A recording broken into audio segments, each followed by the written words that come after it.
सभी बच्चों को नमस्कार। आप सभी का स्वागत है मैथ विद सचिन में।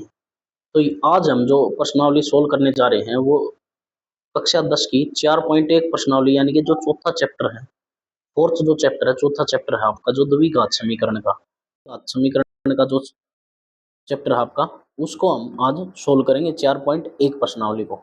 उसको सोल्व करने से पहले आपको कुछ सिंपल जानकारी, बेसिक जानकारी इसके बारे में होनी चाहिए, इस चैप्टर में है क्या और इस प्रश्नावली में क्या है। मैं आपको प्रश्नावली के साथ साथ जैसे प्रश्नावली 4.1 करेंगे उसके बारे में बताऊंगा, फिर जैसे प्रश्नावली 4.2 करेंगे तो उसके बारे में उसका इंट्रोडक्शन वही दूंगा, फिर 4.3 करेंगे, 4.4 करेंगे, जैसे भी जोन सी प्रश्नावली हम करेंगे साथ साथ उसका इंट्रोडक्शन हम साथ साथ करेंगे। उसी वीडियो में मैं आपको इंट्रोडक्शन दूंगा और फिर क्वेश्चन सोल्व करवाऊंगा। एक एक करके हम सारे क्वेश्चन सोल्व करेंगे। उससे पहले हम इसकी कुछ बेसिक जानकारी यानी कि इसके बारे में हमें पता होना चाहिए द्विघात समीकरण होती क्या है।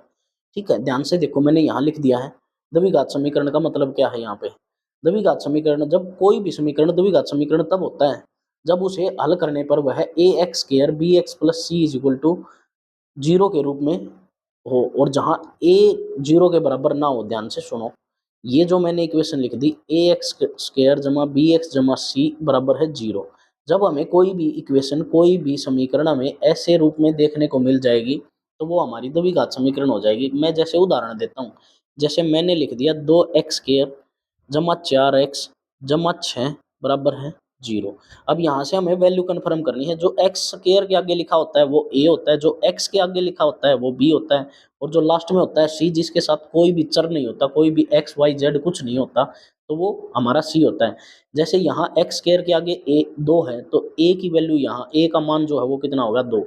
यहाँ एक्स के आगे सी है यानी कि चार है तो बी का मान कितना होगा, चार होगा, और सी की जगह कितना है, छः, तो सी का मान कितना होगा, छः होगा। अब हमें इनमें से देखना है। ये हमने यहाँ मेंशन किया है ए बराबर ए नॉट इक्वल टू जीरो, यानी कि ए जीरो के बराबर नहीं होना चाहिए। तो यहाँ ए का मान कितना है, दो, तो ये ए नॉट इक्वल टू जीरो है। तो इसलिए हम कह सकते हैं कि यह हमारी क्या है, यह एक द्विघात समीकरण है, द्विघात समीकरण है। इसलिए हम इसको कह सकते हैं कि द्विघात समीकरण है। तो ये आपको ध्यान रखना है। आज इस प्रश्नावली में हम जो पढ़ेंगे वो सिर्फ यही पढ़ेंगे, द्विघात समीकरण का मानक रूप, यानी कि द्विघात समीकरण के बारे में हम आपको इसमें पढ़ाएंगे आज। और द्विघात समीकरण की बेसिक जो इक्वेशन है वो आपको याद रखनी है, A X square plus B X, ताकि हम हर इक्वेशन को, हर समीकरण को एक दूसरे से कंपेयर करें तो हमारी ये बननी चाहिए इसके जैसी बिल्कुल सेम, तो वह द्विघात समीकरण है, नहीं तो नहीं है। या फिर आप एक और भी तरह याद रख सकते हो, उसमें एक्स का जो पावर है यानी कि एक्स की जो शक्ति है वो दो आनी चाहिए, एक्स की शक्ति दो आनी चाहिए। अगर एक्स की शक्ति दो आ जाती है तो वो द्विघात समीकरण है। द्विघात का मतलब ही दो होता है, द्वि का मतलब दो होता है, द्वि का मतलब मैं यहाँ लिख देता हूँ, द्वि का मतलब जो होता है वो दो होता है, और जिसमें द्वि यानी कि दो शक्ति आ गई तो वो हमारी क्या है, द्विघात समीकरण है। तो ये सिर्फ बेसिक जानकारी, ये छोटी सी जानकारी आपको 4.1 प्रश्नावली के बारे में होनी चाहिए। ठीक है, द्विघात समीकरण ये होती है, इससे हमें मिलान करना है। जो भी हम क्वेश्चन करेंगे उसका मिलान इससे करना है हमें। अगर इससे मिलान हो जाता है यानी कि उसमें ए का मान जीरो नहीं आता, ए का मान जीरो नहीं आता हमारा, तो वह क्या है, द्विघात समीकरण है। अगर ए का मान जीरो आ जाता है तो वो द्विघात समीकरण नहीं है। या फिर आप ऐसे याद रखना, ए की एक्स की शक्ति दो आनी चाहिए। सबसे पहले जो लिखोगे आप उसमें एक्स की शक्ति दो आनी चाहिए।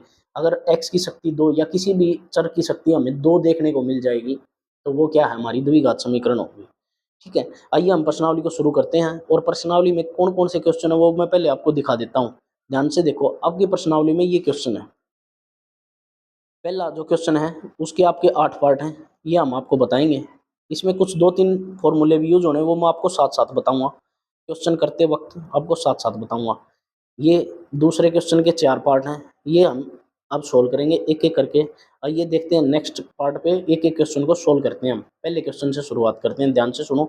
सबसे पहले पहले क्वेश्चन में हमें पढ़ना है क्या है, कि जांच कीजिए कि निम्न द्विघात समीकरण है। ये जो है, ये जो 8 पार्ट आपके दिए हैं, 8 पार्ट आपके दिए हैं, ये हमें बताना है कि द्विघात समीकरण है या नहीं। इनको अब चेक करेंगे अगले पेज पे। अब देखते हैं यहाँ से। अब पहले क्वेश्चन का पहला पार्ट दे रखा है हमें, ये हमें हमने चेक करना कि द्विघात समीकरण है या नहीं है, इसको चेक करना है। अब देखो, अब दो फॉर्मूले होते हैं, दो सूत्र होते हैं जिन्हें हम सिंपल सूत्र बोलते हैं, यानी कि ए प्लस बी का स्क्वायर हम बोलते हैं, यानी कि ए की दो जमा बी की दो जमा दो ए बी, इसको बोला जाता है। और एक माइनस में होता है ए माइनस बी का स्क्वायर, यानी कि ए की 2 जमा बी की 2 और यहाँ होता है -2ab।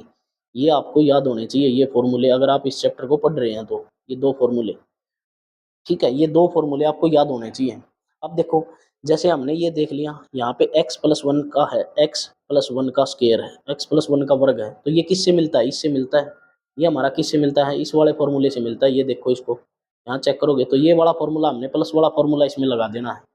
प्लस वाला फॉर्मूला इस वाले क्वेश्चन में हमें यहाँ लगा देना है, यहाँ पे प्लस वाला। तो हम करेंगे पहले ए का 2, ए की स्क्वायर जमा 1 का स्क्वायर यानी कि बी का स्क्वायर जमा 2, ए की वैल्यू x है और बी की वैल्यू 1 है, और इज इक्वल टू, अब देखो इस 2 की मल्टीप्लाई साथ साथ कर सकते हो आप। 2 की मल्टीप्लाई अंदर करोगे 2x, फिर इस 2 की मल्टीप्लाई इससे करोगे तो माइनस का 6। अब ध्यान से देखो, एक्स स्क्वायर होगा यहाँ पे, 1 का स्क्वायर करोगे 1 का वर्ग करोगे यानी कि 1 का वर्ग करोगे तो 1 आ जाएगा। 2 की मल्टीप्लाई 2 एकम 2 और x 2x। अब देखो, हमें किससे कंपेयर करना है? हमें करना है द्विघात समीकरण बनाने के लिए A X square plus B x plus C बराबर 0 से, ये हमें कंपेयर करना है 0 से।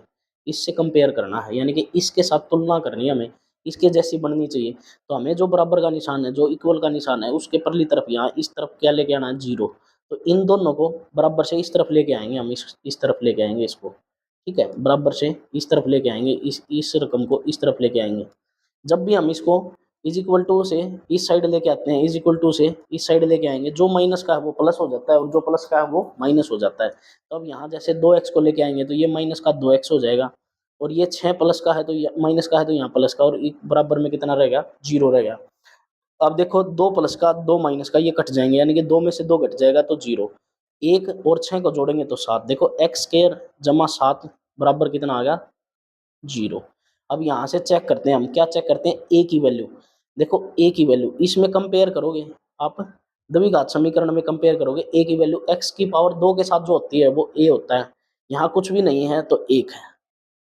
बी की वैल्यू आप देखोगे, यहाँ बी की वैल्यू किसके साथ होती है? बी की वैल्यू एक्स वाले के साथ होती है, एक्स वाले के साथ। अगर आप यहाँ देखोगे तो बी की वैल्यू 0 है, और बाकी क्या बच गया? सी। लास्ट में क्या है? सी। तो सी का मान कितना है यहाँ पे? सी का मान है 7।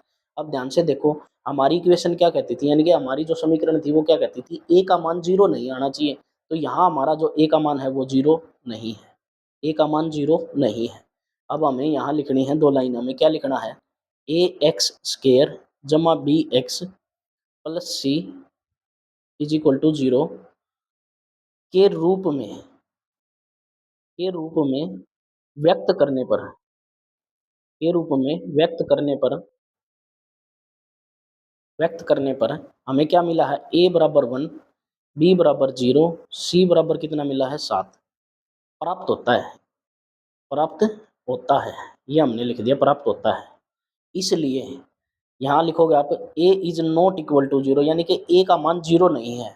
अतः यह एक द्विघात समीकरण है, यह एक द्विघात समीकरण है।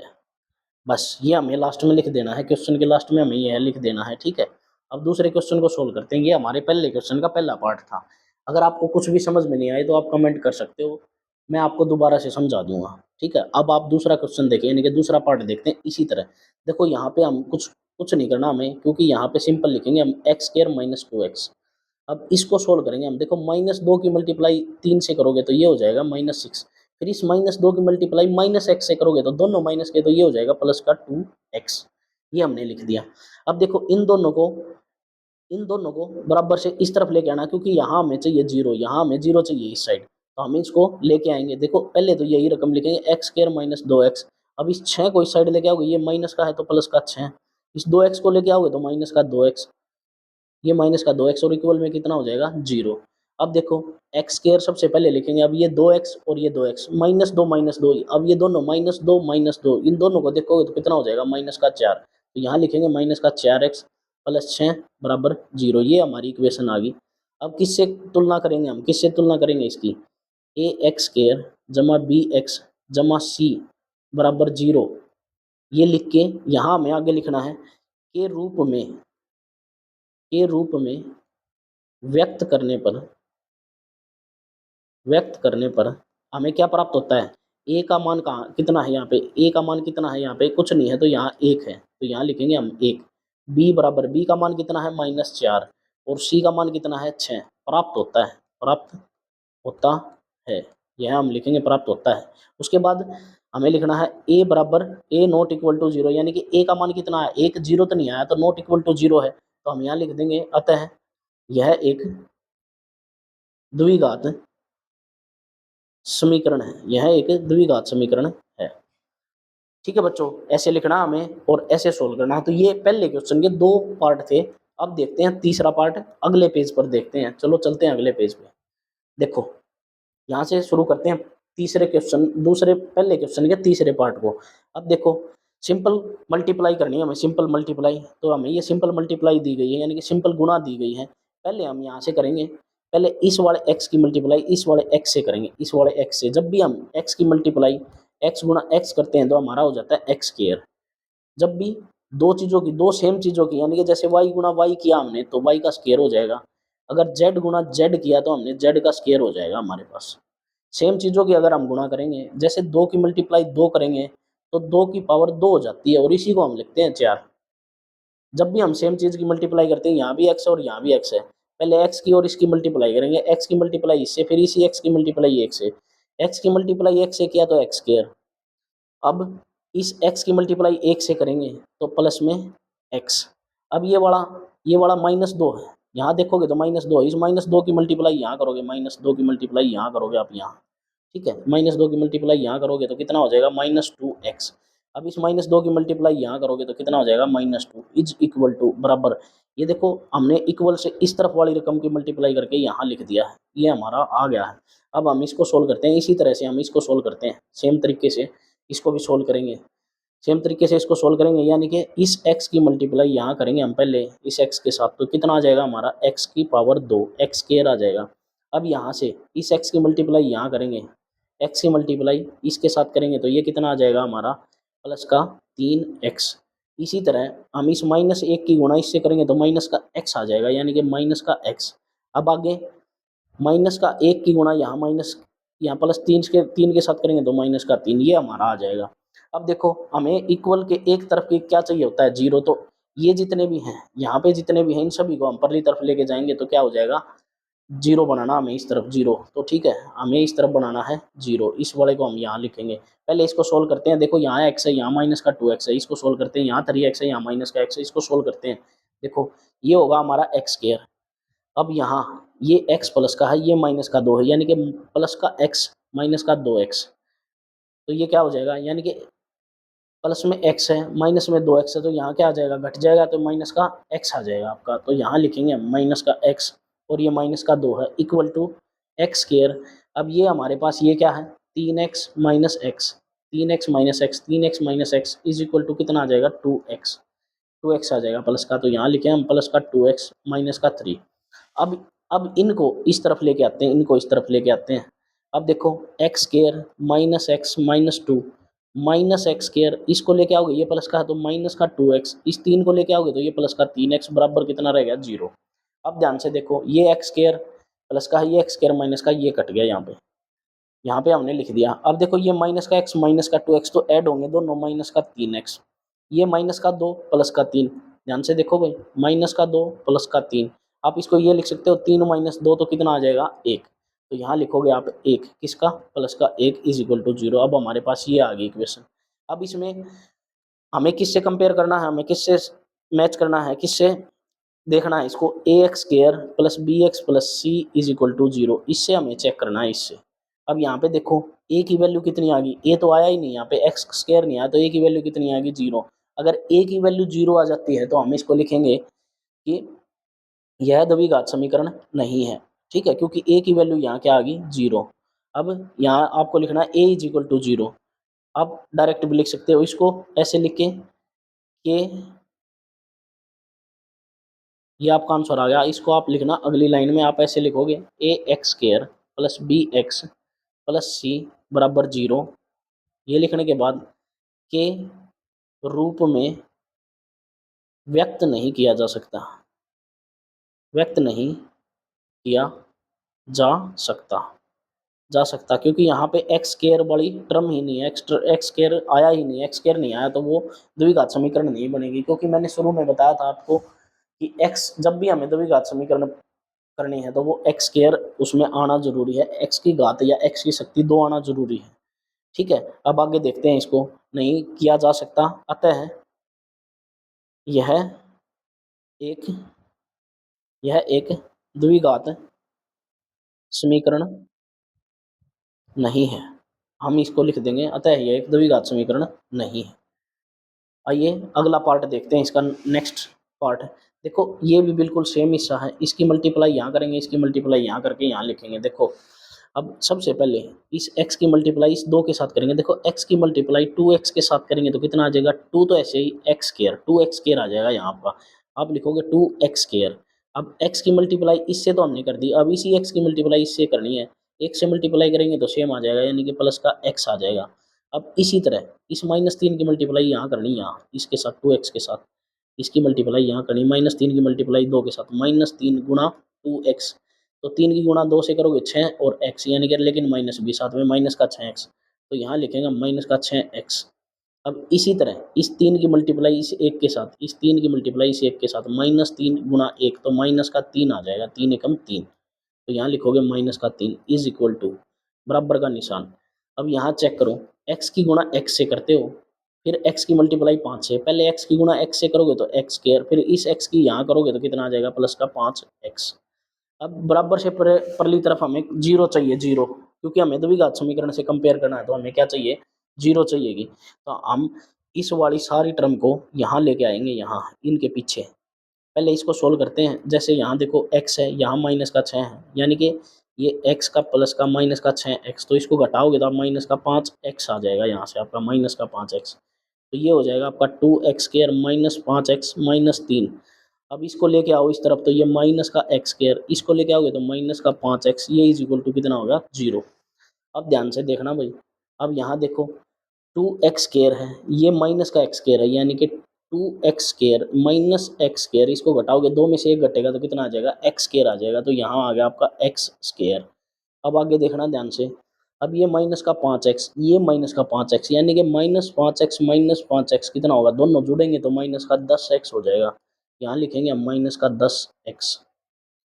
अब इसमें चेक करते हैं, अब इसको चेक करते हैं, माइनस का 3, और कोई है ही नहीं बिना x वाला, तो इसको लिखेंगे हम डायरेक्ट यहाँ माइनस का 3, यहाँ लिखेंगे माइनस का 3 इज इक्वल टू जीरो, तो ये हमारे पास आ गई।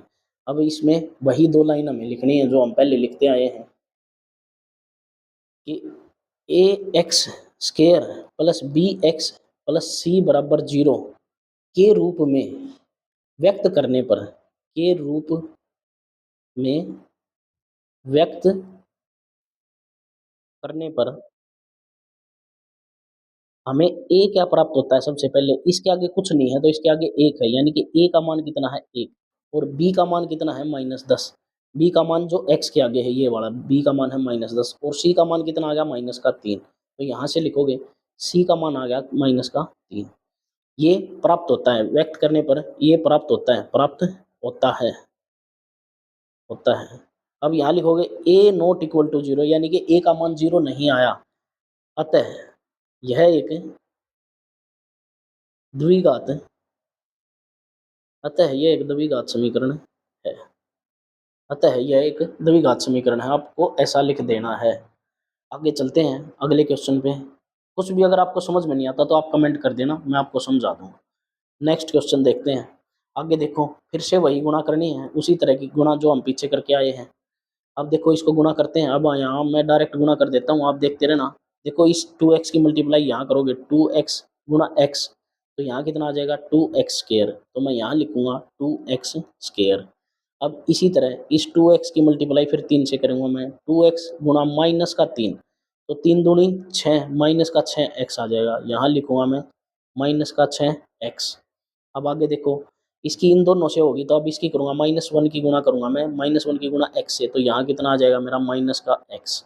अब इसी तरह -1 की गुणा में -3 से, -1 गुणा -3, दोनों माइनस के हैं तो प्लस हो जाएगा, कितना आ जाएगा, प्लस का 3 आंसर आ जाएगा, तो यहाँ लिखूँगा प्लस का 3, ये इज इक्वल टू। अब इस वाले को सोल्व करते हैं, इस वाले को, इस x की मल्टीप्लाई इस x से तो करोगे आप, कितना आ जाएगा, x का स्क्वायर। ठीक है, अब इस x की मल्टीप्लाई इस -1 से, तो यहाँ कितना आ जाएगा, माइनस का x। फिर से वही, इस 5 की मल्टीप्लाई यहाँ, 5x प्लस का 5x, यहाँ लिखोगे तो प्लस का 5x।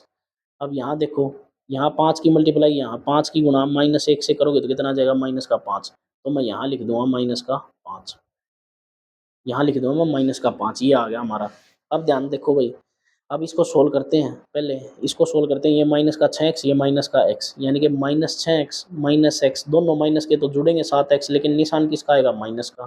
तो यहाँ पहले तो 2x², ये माइनस का 7x, ये प्लस का 3 इज इक्वल टू, इसको सोल्व करते हैं। अब देखो माइनस का x प्लस का 5, यानी कि माइनस का x प्लस का 5x, इसको मैं ऐसे भी लिख सकता हूँ -x, 5 में से 1 घटाओगे तो 4x, यानी कि ये प्लस का 4x आ जाएगा। यहाँ भी लिख सकते थे आप 4x, लेकिन प्लस का।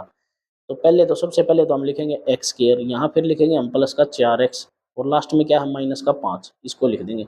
अब हमें द्विघात समीकरण बनाने के लिए इन सभी को इस तरफ लेके जाना पड़ेगा, इन सभी को इस तरफ लेके जाना पड़ेगा, इन सभी को इस तरफ लेके जाना पड़ेगा, क्योंकि यहाँ बनाना हमें 0। इन सभी को उठाएंगे और इस तरफ जो प्लस का है वो माइनस कर देंगे, और जो माइनस है उसको प्लस कर देंगे। सबसे पहले तो हमें ये लिखनी है तीनों रकम की तीनों, ये रकम पूरी लिखनी है। जैसे 2x² -7x प्लस 3, यहाँ माइनस का x², ये 4 प्लस का है तो माइनस का 4x, ये 5 माइनस का है तो प्लस का 5 इज इक्वल टू 0। इन सभी को हम एक एक करके इक्वल टू से, यानी कि बराबर के निशान से इस तरफ ले आए। अब ध्यान से देखना, अब इसको घटाएंगे, 2x² को घटाओगे x² में से, यानी कि 2x² -x², यानी कि 2 में से 1 घटेगा तो x² आ जाएगा, तो यहाँ लिखूंगा मैं x²। अब अगला देखना next, -7x -4x, -7x -4x, ये कितना आ जाएगा, -11x, जुड़ जाएंगे लेकिन माइनस के, तो यहाँ से बनेगा -11x। अब आगे देखना, आगे देखो प्लस का 3 प्लस का 5, 3 और 5 प्लस के क्या हो जाएंगे, 8, यानी कि प्लस का कितना हो जाएगा, 8 इज इक्वल टू 0। अब ये हमारी देखो द्विघात समीकरण बन गई, लेकिन हमें लिखना पड़ेगा ax² plus bx plus c is equal to 0 के रूप में, के रूप में व्यक्त करने पर, व्यक्त करने पर यहाँ पे a का मान चेक करना है। ए का मान हम चेक करेंगे, ए इज इक्वल टू, ए का मान यानी कि जो x² के आगे होता है कुछ नहीं है तो 1 है, ए का मान 1 है। और बी का मान कितना है, ये वाला माइनस का 11, सी का मान कितना है 8, ये 8 प्राप्त होता है, प्राप्त होता है, प्राप्त होता है। अब यहाँ लिखेंगे ए इज नॉट इक्वल टू 0, यानी कि ए का मान 0 नहीं आया, अतः यह एक द्विघात समीकरण है, यह एक द्विघात समीकरण है। हम इसको लिख देंगे, अतः यह एक द्विघात समीकरण है। ठीक है, अगला क्वेश्चन देखते हैं इसमें, नेक्स्ट क्वेश्चन देखते हैं। उम्मीद करता हूँ आपको समझ में आ गए होंगे। नेक्स्ट देखता हूँ मैं। अब देखो ये लिखा, हमें ये लिख के दे दिया। अब इस पे देखो माइनस वाला फॉर्मूला लिखा है। माइनस का फॉर्मूला हमने बढ़ा था a माइनस बी का square is equal to A square plus B square minus 2ab। ये वाला फॉर्मूला हम यहाँ पे लगा देंगे, इस पे लगाते हैं। पहले ये वाली रकम यहीं लिखते हैं, X square plus 3x plus 1 is equal to लिखते हैं हम इसको, वहाँ लगाएंगे। पहले ए की 2 फिर बी की 2 फिर घटा 2ab, यानी कि ए की 2 एक्स स्क्वायर प्लस 2 का स्क्वायर कितना हो जाएगा 4। पहले 2 की स्क्वायर लिखोगे आप, 2 का स्क्वायर का मतलब कितना होगा 4, तो मैंने यहाँ डायरेक्ट लिख दिया 4 माइनस 2 ए और बी कितना है 2, ये लिख देना हमें। अब ध्यान से देखो, आप ऐसे भी काट सकते हो। मैं आपको एक तरीका और बताता हूँ। यहाँ पे एक्स स्क्वायर दिखाई दे रहा होगा आपको, यहाँ भी एक्स स्क्वायर, दोनों प्लस के हैं, दोनों प्लस के, तो ये दोनों कट जाएंगे, ये दोनों कट जाएंगे। यहाँ से इसको काटोगे, यहाँ से इसको, ये खेल खत्म। अगर नहीं काटना चाहते तो आप लिख सकते हो, ठीक है, आप इसको लिख सकते हो। हम इसको सोल्व कर लेते हैं पूरा। पहले इसको लिखेंगे हमें X square plus 3x plus 1 is equal to, बराबर का निशान एक्स स्क्वायर। अब देखो प्लस का 4, इसको सोल्व करोगे 2 दूनी 4 माइनस का 4x। अब हमें द्विघात समीकरण बनानी है, तो इन सभी को इस तरफ लेके आना होगा, इन सभी को इस तरफ यहाँ लेके आते हैं हम। X square plus 3x plus 1, इस एक्स स्क्वायर को लेके आएंगे इस तरफ तो माइनस का एक्स स्क्वायर, इस 4 प्लस वाले को लेके आएंगे तो माइनस का 4, इस माइनस को लेके आएंगे तो प्लस का 4x इज इक्वल टू 0। अब ध्यान से देखना भाई, आगे यहाँ एक्स स्क्वायर प्लस का, यहाँ एक्स स्क्वायर माइनस का, यानी कि x square minus x square कितना होगा 0, तो इनका खेल खत्म, ये यहाँ पे कट जाएंगे, यहाँ से कट जाएंगे। अब देखो आगे क्या बचा, अब बचा हमारे पास 3x plus 4x, 3x plus 4x is equal to कितना होगा 7x, तो यहाँ लिख दोगे आप 7x। अब यहाँ एक ये माइनस का 4, इसको देखना माइनस प्लस का 1 माइनस का 4, प्लस का 1 माइनस का 4, यानी कि कितना आ जाएगा घटेगा तो माइनस का 3, तो यहाँ आप लिख दोगे माइनस का 3 इज इक्वल टू 0। अब यहाँ ध्यान से देखो एक्स स्क्वायर आया ही नहीं इसमें, यानी कि एक्स की शक्ति 2 आया नहीं, तो ये क्या है, एक द्विघात समीकरण नहीं है। हम इसको लिखेंगे, हम इसको लिखोगे आप A X square plus B x plus C बराबर 2 के रूप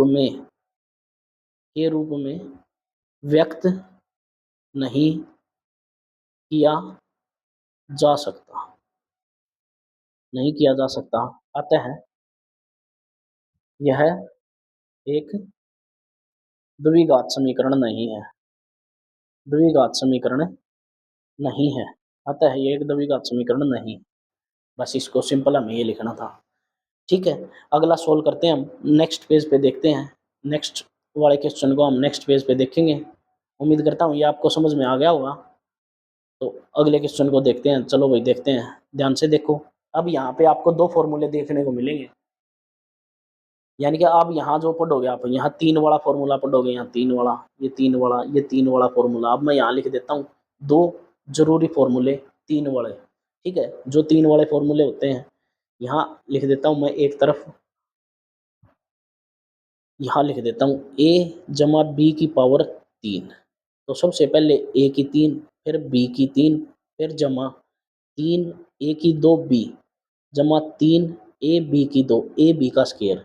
इसी तरह माइनस का a माइनस बी की पावर 3, a की 3 जमा b की 3 घटा 3 a स्क्वायर b जमा 3 a b स्क्वायर। ये दो फॉर्मूले ये मैंने यहाँ पे लिख दिए हैं साइड में। मैं इसको थोड़ा हाईलाइट कर देता हूँ आपके लिए, आपको दिखाई देते रहें, क्योंकि इनका यूज़ हम करेंगे इस क्वेश्चन में। ध्यान से देखना भाई कैसे यूज़ करते हैं इसको। इस क्वेश्चन में हम यूज़ करेंगे और द्विघात समीकरण बनाएंगे, देखेंगे बनेंगे कि नहीं बनेगी। तो यहाँ चेक करते हैं, दोनों फॉर्मूले आपको याद रखने हैं, बहुत इंपॉर्टेंट फॉर्मूले हैं आपके लिए।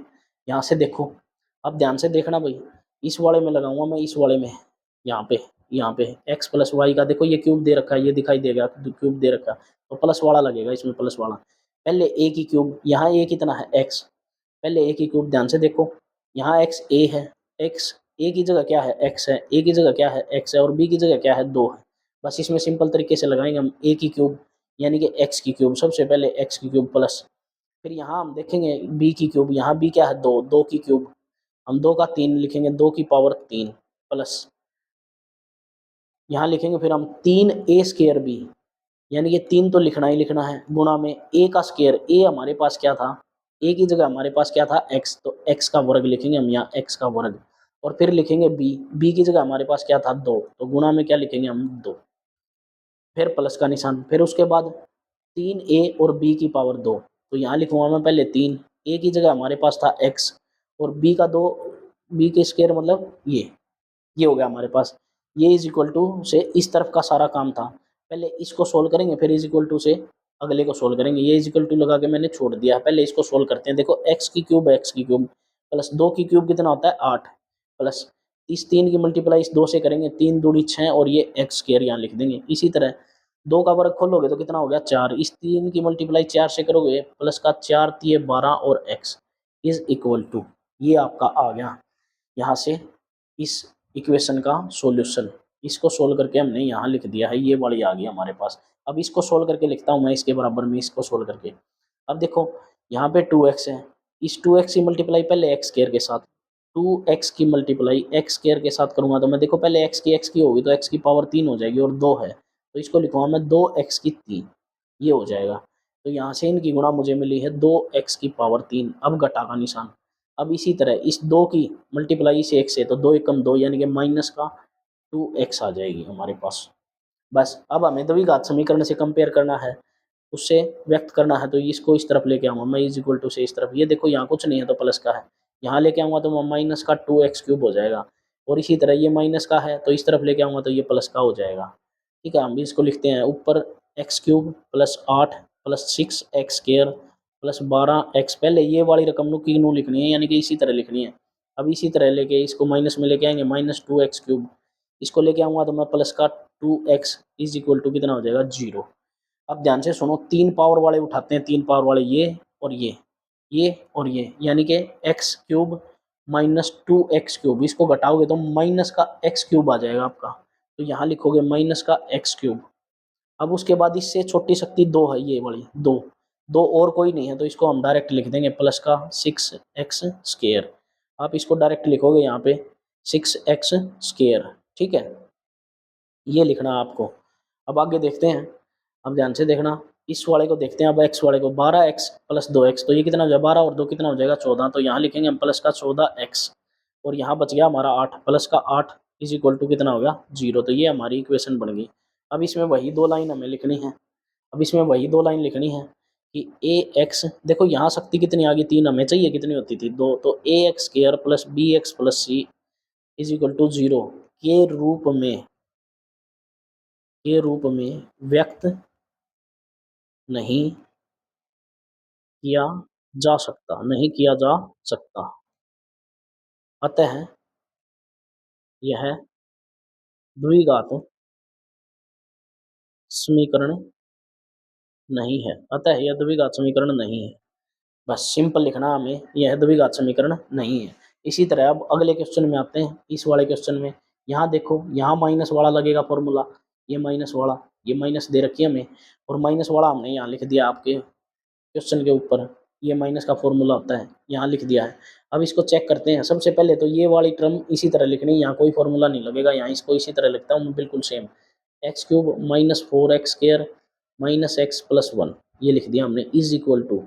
अब इसमें लगाऊंगा मैं फॉर्मूला, देखो यहाँ a, x की जगह a माइनस b, यानी कि a की जगह x है और b की जगह 2 है। तो बस जहाँ जहाँ a और b है वहाँ वहाँ x और 2 रखना है। यानी कि सबसे पहले यहाँ फॉर्मूले में आएंगे a³ का मतलब यहाँ है x³ प्लस b³ का मतलब हमें पता है ये b³ b की जगह -2 है, यानी कि प्लस का 2। यहाँ लिखेंगे हम क्वेश्चन में यहाँ पे आएगा आपका माइनस, ठीक है, यहाँ माइनस कर लेना आप, यहाँ आएगा माइनस का b, ठीक है, यहाँ मैं माइनस कर देता हूँ, ये माइनस, ये क्वेश्चन में माइनस आएगा, तो यहाँ आएगा आपका माइनस, ये होगा माइनस का b³ यानी कि 2 की क्यूब, माइनस 3 a², a का स्क्वायर a है x यहाँ पे, तो x का स्क्वायर गुणा 2 प्लस 3 a गुणा b का स्क्वायर यानी कि 2 का स्क्वायर, ये लिख दिया मैंने यहाँ पे 2 का स्क्वायर। अब इसको सोल्व करते हैं, और कुछ नहीं करना, बस सिंपल सोल्व करना है। पहले ये वाली रकम सेम लिखते हैं, x³ minus 4x² minus x plus 1 is equal to x का क्यूब -2 का क्यूब होता है, 2 का 3 होता है 8। अब इस 3 की गुणा इस 2 से करोगे तो पहले माइनस का 6 और x² है तो इसको x² प्लस, अब 2 का वर्ग कितना होता है 4, इस 3 की गुणा 4 से करोगे तो 3 चौके 12, और ये x साथ में है तो 12 मल्टीप्लाई कर देंगे x से, यानी कि 12x आ जाएगा। अब कुछ नहीं करना, द्विघात समीकरण करनी है तो जो इज इक्वल टू से इस तरफ है इसको इस तरफ लेके आओ, और इज इक्वल टू हमें क्या प्रूव करना है, 0।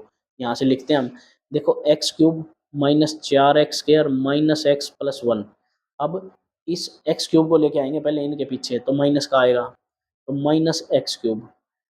अब इस 8 को लेके आएंगे यहाँ, तो ये प्लस का, ये भी प्लस का, और ये माइनस का। अब ध्यान से देखना, यहाँ लिखूँगा मैं +8 प्लस का 6x², वो माइनस प्लस है तो वो 12x बराबर 0, ये आ गया।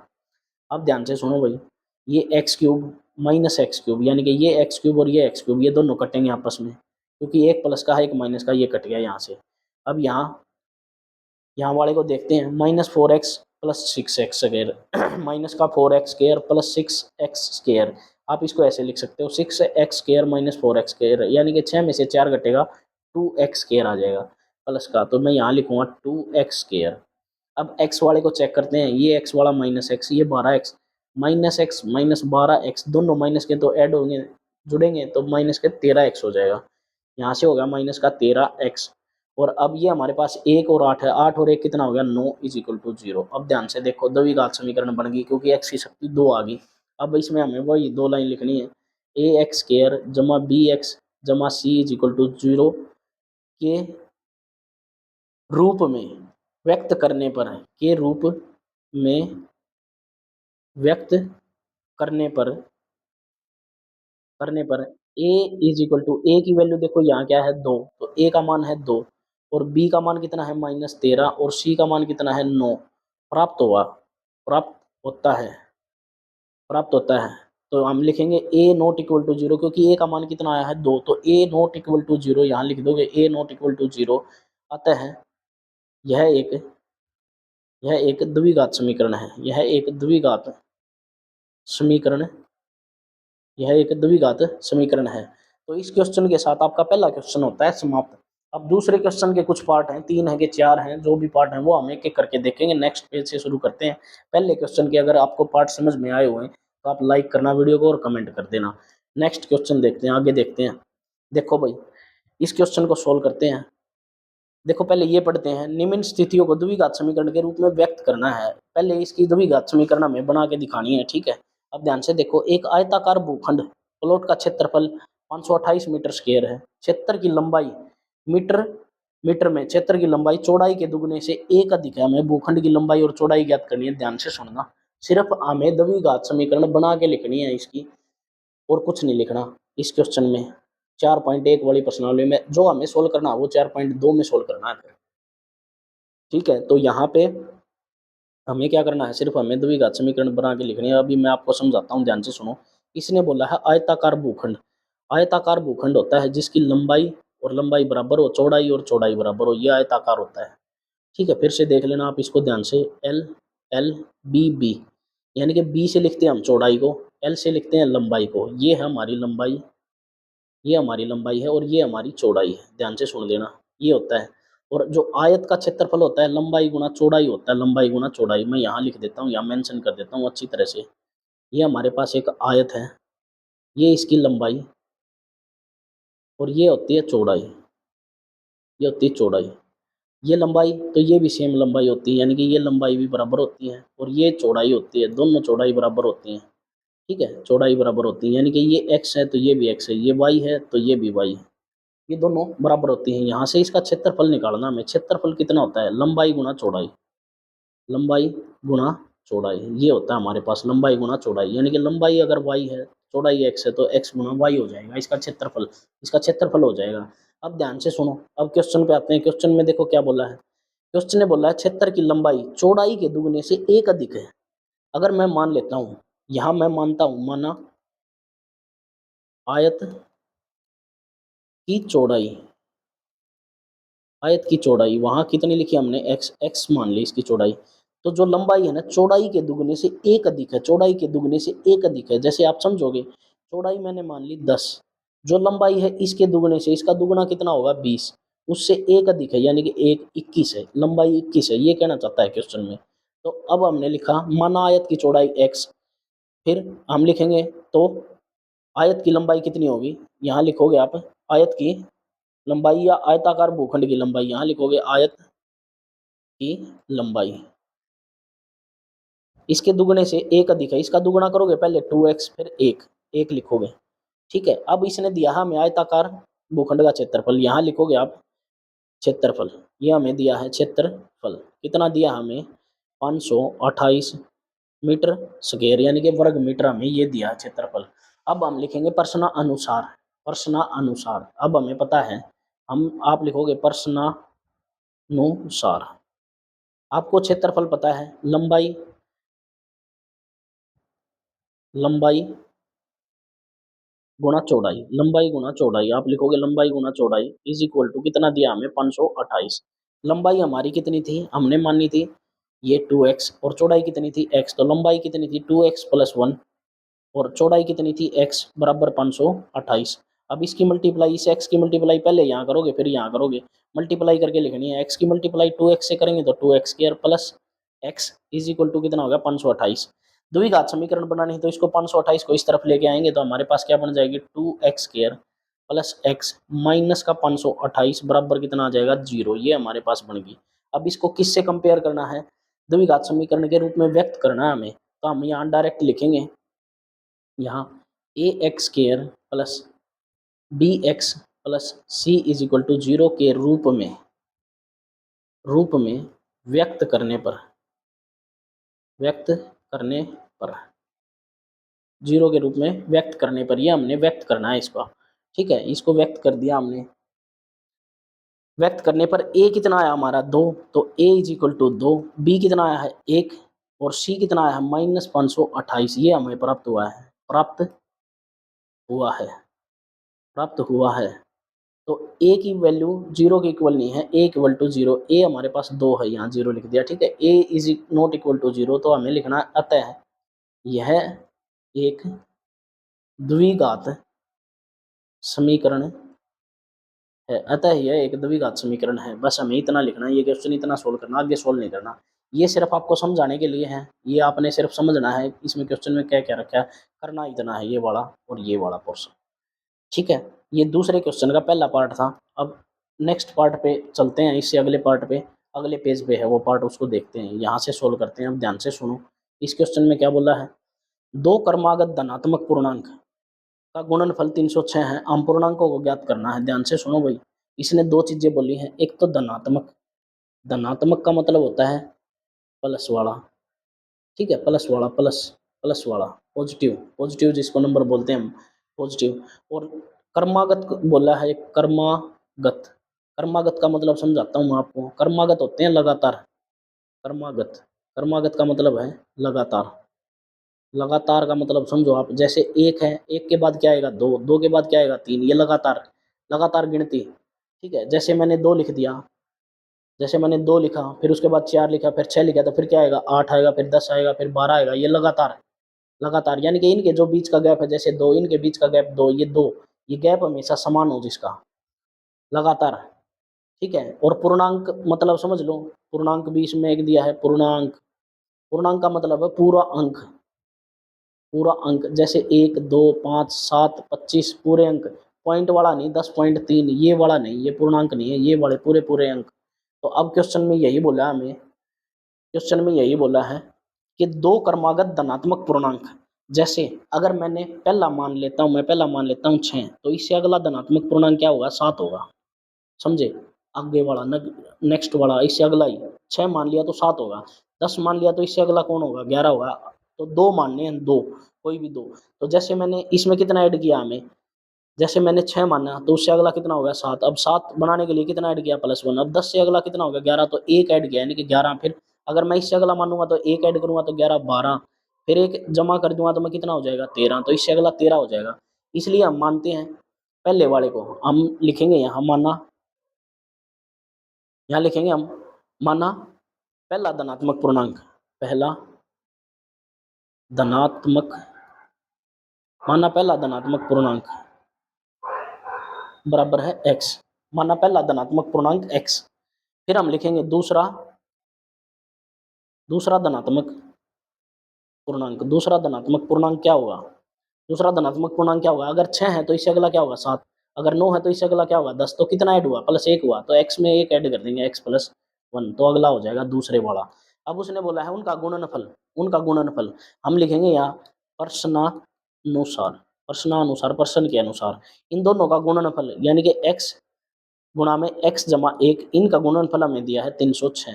अब वही x की मल्टीप्लाई इससे करोगे पहले, फिर x की मल्टीप्लाई यहाँ करोगे, तो x की मल्टीप्लाई x से, x स्क्वायर 1 से करोगे x बराबर कितना हो गया 306। अब द्विघात समीकरण बनानी तो इसको इस तरफ लेके आएंगे, x square plus x minus 306 बराबर कितना हो गया 0, बस ये हमारा आ गया। अब इसमें वही दो लाइन हमें लिखनी है, क्या लिखनी है, ए एक्स स्क्वायर जमा बी एक्स प्लस सी बराबर 0 के रूप में व्यक्त करने पर ए बराबर है, ए का मान कितना है, कुछ नहीं है, तो यहाँ 1 है, तो 1, बी का मान कितना है 1, और सी का मान कितना है -306 प्राप्त हुआ है। यहाँ ए का मान 0 के बराबर नहीं है, ए नॉट इक्वल टू 0, अतः यह एक द्विघात समीकरण है। बस हमें ये लास्ट में दो लाइन लिखनी है, तो इसी के साथ आपका दूसरे क्वेश्चन का दूसरा पार्ट कंप्लीट होता है। बढ़ते हैं तीसरे क्वेश्चन, तीसरे पार्ट की तरफ, नेक्स्ट पेज पे। देखो भाई तीसरे पार्ट को देखते हैं, यहाँ इसने बोला है रोहन की माँ उससे 26 वर्ष बड़ी है, ध्यान से सुन लेना भाई, रोहन की माँ उससे 26 वर्ष बड़ी है, उनकी आयु का गुणनफल अब से 3 वर्ष बाद 360 हो जाएगी। ध्यान से सुनो, कहना क्या चाहता है क्वेश्चन में, जब भी किसी भी आयु का क्वेश्चन दे रखा, कोई भी आयु का क्वेश्चन हो, तो हमेशा एक बात ध्यान रखना है कि एज का गैप यानी कि आयु का गैप हमेशा बराबर होता है। जैसे मेरी एज, मेरी आयु लिखता हूँ मैं, जैसे मेरी आयु 30 वर्ष है, मेरे भाई की आयु लिखता हूँ, मेरे भाई की आयु मेरे भाई की आयु 20 वर्ष है, तो कितना बड़ा हूं मैं उससे? 10 साल का। 10 साल का। अगर मैं आज से 20 साल जाता हूँ, आज से 20 साल, आज के बाद 20 साल, अब मेरी 30 वर्ष है, उसकी 20 वर्ष है, हमारे बीच कितना डिफरेंस है? 10 साल का। यानी कि मैं उससे 10 साल बड़ा हूँ। तो मैं आज से 10 साल, 20 साल, 50 साल बाद भी देखूंगा तो मैं उससे हमेशा 10 साल बड़ा ही रहूंगा, हमेशा 10 साल बड़ा रहूंगा, क्योंकि एज का जो गैप होता है वो कभी भी कम नहीं होता। मेरी उम्र 10 साल है और मेरे भाई की 20 साल है, तो आज से 10 साल बाद मेरी 20 साल हो जाएगी और मेरे भाई की 30 साल, यानी कि हमारे बीच का गैप हमेशा 10 साल ही रहेगा। जैसे कि रोहन की माँ उससे 26 वर्ष बड़ी है, तो रोहन की माँ जितने दिन जिएगी या मरने के बाद भी उससे 26 वर्ष बड़ी ही रहेगी। यानी कि उनकी एज का डिफरेंस हमेशा इतना ही रहेगा, यानी कि 26 वर्ष ही रहेगा। अब ध्यान से सुनो, अब लिखेंगे हम। अब यहाँ लिखेंगे, माना रोहन की आयु मान लेते हैं, माना रोहन रोहन की वर्तमान आयु मान लेता हूं मैं, आज के दिन वर्तमान आयु, रोहन की वर्तमान आयु मान ली मैंने एक्स, एक्स मान ली एक्स। तो रोहन की माँ की आयु, रोहन की माँ की आयु, रोहन की माँ की आयु देखते हैं हम। रोहन की माँ की आयु, रोहन की माँ की आयु कितनी होगी? उससे कितने वर्ष बड़ी है? 26 वर्ष, तो एक्स प्लस 26, यानी कि 26 वर्ष बड़ी हो जाएगी। अब उसने क्वेश्चन में बोला है अब से 3 वर्ष बाद, अब से 3 वर्ष बाद, तो यहां लिखेंगे हम 3 वर्ष बाद, 3 वर्ष बाद रोहन की आयु, 3 वर्ष बाद रोहन की आयु, और यहां लिखते हैं रोहन की माँ की आयु, रोहन की माँ की आयु, यहां लिखेंगे हम दोनों तरफ रोहन की माँ की आयु। रोहन की आयु पहले एक्स थी, अब 3 वर्ष बाद कितनी होगी? एक्स प्लस 3, यानी कि 3 साल बड़ा होगा। अब रोहन की माँ एक्स प्लस 26 थी, तो 3 साल बाद कितनी हो जाएगी? एक्स प्लस 26 में 3 जोड़ दोगे तो कितना हो जाएगा? एक्स प्लस 29 हो जाएगी। ये आ गई इनकी आयु। 3 वर्ष बाद रोहन की आयु आ गई एक्स प्लस 3, रोहन की माँ की आयु आ गई एक्स प्लस 29, यानी कि 3 साल बड़ी हो गई उसकी माँ। अब उसने प्रश्न में क्या बोला है? प्रश्नानुसार, प्रश्नानुसार हम लिखेंगे प्रश्नानुसार गुणनफल, गुणनफल कितना हो जाएगा? गुणनफल 360 हो जाएगा। तो यानी कि x जमा का 3 और x जमा 29 बराबर कितना हो जाएगा? 306 के। अब बस कुछ नहीं करना, इसकी सिंपल मल्टीप्लाई करनी है, x की पहले यहाँ, फिर x की यहाँ, इसी तरह 3 की यहाँ और 3 की यहाँ, मैं मल्टीप्लाई करके लिख देता हूँ। एक्स स्क्वायर मल्टीप्लाई करोगे तो पहले आ जाएगा 29x, इस 3 की मल्टीप्लाई करोगे तो 3x, और 29 दिया 87 इज इक्वल टू 306। अब इसको जोड़ोगे 29 और 3 32, तो यहाँ से बनेगा एक्स स्क्वायर जमा 32x plus 87 is equal to 306। अब हमें द्विघात समीकरण बनानी है, तो इस 306 को इस तरफ लेके आना पड़ेगा, क्योंकि वहाँ पे जीरो करनी है। X square plus 32x plus 87 minus का 306 बराबर कितना होगा? जीरो होगा, यहाँ से आपका जीरो। अब 306 से हम घटाएंगे कितना? 87, 16 में से 7 गया कितना हो जाएगा? 9, यहाँ 9, 9 में से 8 गया 1, ये 2, 219 आ जाएगा हमारा। ठीक है, 87 को हम घटाएंगे तो 273 आ जाएगा हमारा यहाँ से। ठीक है, 273, 306 माइनस करेंगे हम कितना? 87, 16 में से 7 गया 9,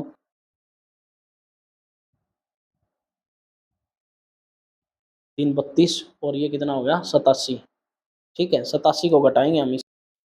अब 360, 360, ठीक है 306, यानी कि हमें यहाँ क्वेश्चन में दिया था 360, इसका दिया था 360, तो यहाँ 306 की जगह हम क्या लिखेंगे? 360 लिखेंगे यहाँ पे। ठीक है, ये 360 लिखेंगे हम, ये हो जाएगी प्लस 29, यहाँ लिखेंगे 360 इज इक्वल टू 360। अब 360 में से घटाना हमें 87। ठीक है, इस 360 को परली तरफ लेके गए हम, तो यहाँ थी 360 और यहाँ घटाएंगे 360 इज इक्वल टू जीरो, तो एक्स स्क्वायर प्लस 32x, अब इसको घटाओगे तो 273 हो जाएगी इज इक्वल टू जीरो। अब हमारे पास ये एक द्विघात समीकरण आ गई, लेकिन हमें लिखना पड़ेगा, हमें लिखना क्या है? वही लिखना है x square plus B x plus C is equal to zero के रूप में, के रूप में व्यक्त करने पर, के रूप में व्यक्त करने पर, के रूप में व्यक्त करने पर हमें a इज इक्वल टू 1, यहाँ एक्स स्क्वायर के आगे कुछ नहीं है तो 1, b इज इक्वल टू 32 और c is equal to minus 273 प्राप्त होता है,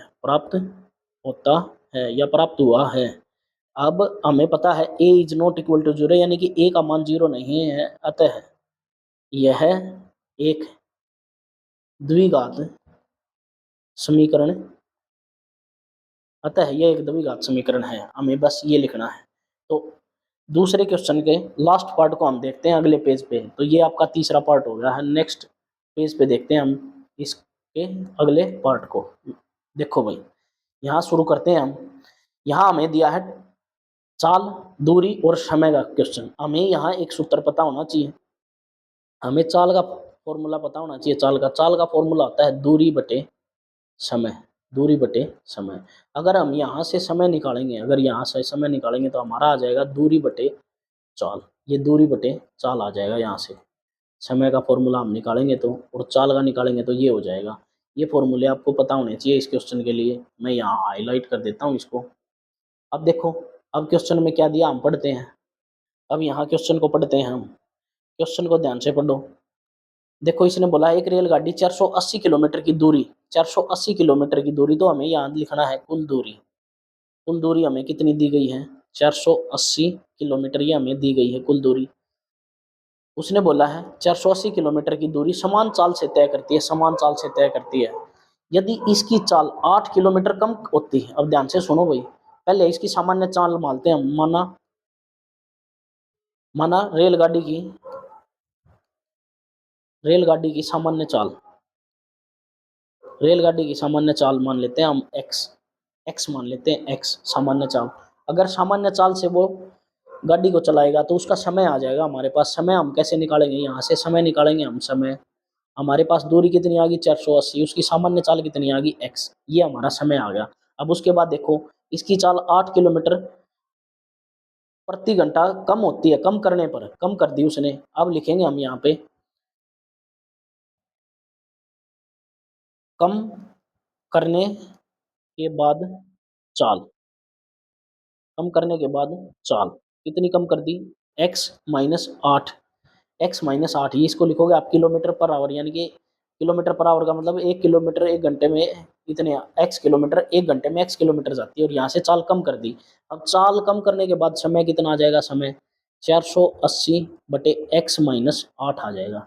अब ध्यान से सुनो भैया आगे। वह उस दूरी को तय करने में 3 घंटे अधिक लेती है। अगर ध्यान से सुनो भाई, अगर गाड़ी तेज स्पीड से चलेगी तो जल्दी पहुंचेगी, अगर कम स्पीड में चलेगी तो लेट पहुंचेगी। तो बस यही है। अगर हम एक्स की स्पीड से जा रहे हैं, या 20, जैसे मान लेते हैं हम 20 की स्पीड में गाड़ी चला रहे हैं, तो हम 2 घंटे में पहुंचते हैं। अगर हमने स्पीड 10 कम कर दी, यानी कि 10 की स्पीड में जाएंगे, तो हम वहाँ घंटे 3 लेंगे, ज़्यादा समय लगेगा। बस यही क्वेश्चन में कहा कि समय ज़्यादा लगता है, यानी कि जब स्पीड कम की उसमें ज़्यादा समय लगा। किससे? स्पीड जो सेम स्पीड में चल रही थी उससे ज़्यादा। तो यहाँ पे हमें प्रश्नानुसार, यहाँ लिखेंगे हम प्रश्नानुसार। प्रश्नानुसार क्या लिखेंगे? जैसे 480 बटे एक्स माइनस 8, ये थी कम स्पीड वाली, इसको माइनस कर देंगे किससे? 480 बटे एक्स बराबर, तो कितना समय आ जाएगा? 3 घंटे। ये आ जाएगा, हमारी इक्वेशन बन जाएगी, ये समीकरण बन जाएगी। अब हमें इसको सोल्व करना है। देखो 480 दोनों में है, तो इसको मैं यहाँ से कॉमन लूंगा, यानी इसको उठाऊंगा 480 को, तो यहाँ रह जाएगा 1 बटे माइनस 8, माइनस में 1 बटे एक्स, ये आ जाएगा बराबर है 3। अब यहाँ दोनों के नीचे एलसीएम लूंगा मैं, इन दोनों का एलसीएम, यानी कि x माइनस 8 आ जाएगा हमारे पास, x माइनस 8। जब भी हम दो टर्म का एलसीएम लेते हैं तो इसकी मल्टीप्लाई यहाँ और इसकी मल्टीप्लाई यहाँ, ये 480 बार है। एक्स की मल्टीप्लाई एक्स के एक से करोगे तो एक्स, इस माइनस की माइनस का निशान है, ये बीच वाला यहाँ लगा दिया, और x माइनस 8 की मल्टीप्लाई x से करोगे तो x, इस माइनस से ये प्लस हो जाएगा, ये आ जाएगी, x से x कटेगा यहाँ पे, ये इज इक्वल टू 3 आ जाएगा। अब देखो ये 480 मल्टीप्लाई में तो इस तरफ आ जाएगा, इसको इस तरफ ले आते हैं हम। नहीं लेके आना तो यहाँ सोल्व कर देते हैं। अब देखो 480 गुणा में ऊपर कितना रह गया? यहाँ पे x कटा, तो यहाँ बच गया 8, इज इक्वल टू नीचे रह गया x माइनस में x minus 8 is equal to 3। अब ध्यान से देखो, अब इस 3 से काट लेंगे हम, 3 एकम 3, इसको काटेंगे 3 एकम 3, 3 छीक 18, 0, 60 आ गया, 16 आ गया, यानी कि 160 आ गया। 160 की मल्टीप्लाई 8 से करेंगे तो 16 अट्ठे कितना होता है? 16 अट्ठा होता है 112। 16 अट्ठा कितना होता है? 16 अट्ठा होता है 128। तो आप यहाँ लिखोगे 128, यानी कि एक जीरो लगाओगे 1280, और इसकी आर पार गुणा करोगे यहाँ पे एक्स के 1 के साथ, तो x as it is x minus 8, ये आ जाएगा। अब इसकी मल्टीप्लाई यहाँ और इसकी यहाँ, ये तो है 1280 is equal to x square minus 8x हो जाएगा। अब हमें द्विघात समीकरण से कंपेयर करना, तो इसको इनके पीछे लेके आऊंगा मैं, x square minus 8x minus 1280 is equal to 0। अब ध्यान से देखो, ये हमारी द्विघात समीकरण बन गई। द्विघात समीकरण बन गई तो हम यहाँ लिख देंगे कि A X square plus B x plus C is equal to 0 के रूप में व्यक्त करने पर के रूप में व्यक्त करने पर के रूप में व्यक्त करने पर ए बराबर है 1, ए का मान यहाँ कुछ नहीं है तो 1, और बी बराबर है कितना माइनस का 8, और सी बराबर कितना है माइनस 1280 प्राप्त होता है। जहाँ पे ए नॉट इक्वल टू 0 यानी कि ए का मान 0 नहीं है, तो अतः यह एक द्विघात समीकरण है। हम ये लिख देंगे, अतः यह द्विघात समीकरण है। तो ये 4.1 का आपका आखिरी सवाल था जो हमने सोल्व कर लिया है। अगर आपको कुछ भी समझ में नहीं आया हो तो आप वीडियो के नीचे कमेंट कर सकते हो, मैं उसके लिए कोई शॉर्ट्स वीडियो या रील बना के आपके लिए डाल दूंगा, नहीं तो मैं आपको समझाने की कोशिश करूंगा नेक्स्ट वीडियो में। जो आपको समझ में नहीं आया उसको नेक्स्ट वीडियो में हम कवर करेंगे। तो 4.1 इसी क्वेश्चन के साथ हमारी कंप्लीट होती है। वीडियो अच्छी लगी हो तो लाइक करना और शेयर करना ताकि और बच्चे भी इसको देख सकें। हिंदी माध्यम वाले, हिंदी मीडियम के लिए है ये स्पेशल से।